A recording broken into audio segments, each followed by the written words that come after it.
पूछता है भारत। ये डायलॉग मेरा नहीं है, ये अर्नब गोस्वामी का डायलॉग है। और जिन्हें महाराष्ट्र पुलिस ने आज सवेरे, आज 4 नवंबर है, सवेरे उनके घर से एक मामले में गिरफ्तार कर लिया। पूछता है भारत, जानता है भारत, समझना चाहता है भारत, ये इनका आमतौर से डायलॉग था, क्योंकि इनके चैनल का जो नाम है वो आर भारत 2 अलग अलग ज़बानों में था। पिछले कुछ दिनों से देश में और पूरी दुनिया ने भी देखा अर्नब गोस्वामी का जो अंदाज़ था पत्रकारिता का।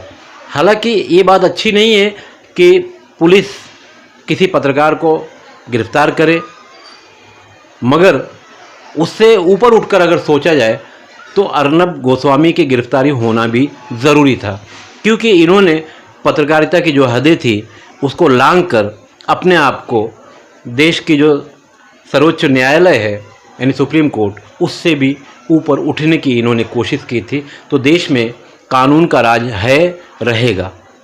अर्नब जैसे लोग कभी भी अगर पत्रकारिता को धूमिल करने का, पत्रकारिता को बदनाम करने का प्रयास करेंगे, जैसा कि उनका एक अंदाज था, उद्धव ठाकरे, परमवीर सिंह, 24 घंटे में मेरे लोगों को आज़ाद करो, तो ये जो अंदाज़ है ये पत्रकारिता नहीं है, ये वो काली भेड़ें हैं जिनके कारण हमारे देश में पत्रकारिता बदनाम हो रही है।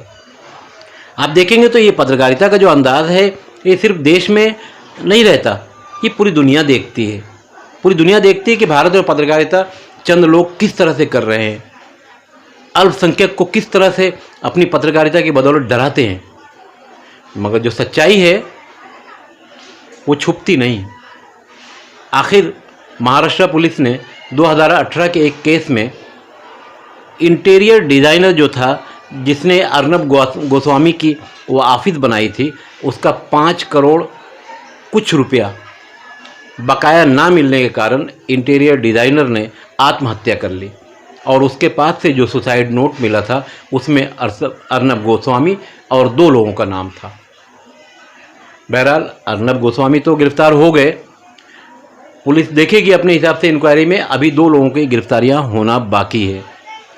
कहीं ना कहीं अर्नब गोस्वामी ने लोकतंत्र के इस चौथे स्तंभ को बदनाम करने की कोशिश की और बकिया लोगों को चाय बिस्किट वाला पत्रकार कहने में भी उन्होंने देर नहीं की। यानी इनकी नज़र में इस देश में सारे लोग उनसे छोटे थे, मगर आज कहीं ना कहीं वो 10 बाई 10 के एक छोटे से लॉकअप में महाराष्ट्र पुलिस के अंडर में बैठे होंगे। बहरहाल पुलिस उनसे अपना हिसाब करेगी, अपनी इंक्वायरी करेगी, मगर इस तरह की जो पत्रकारिता है कहीं ना कहीं हमारे देश की जो छवि है उसको धूमिल करती है, उसको बदनाम करती है। इसलिए पत्रकारों को भी कहीं ना कहीं पत्रकारिता करते वक्त ये तो ध्यान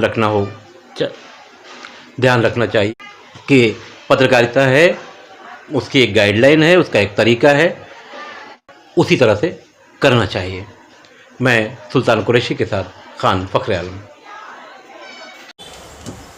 अगर आपने हमारा चैनल अभी तक सब्सक्राइब नहीं किया है तो YouTube पर जाकर भारत शक्ति समाचार सब्सक्राइब करें, शेयर करें। धन्यवाद।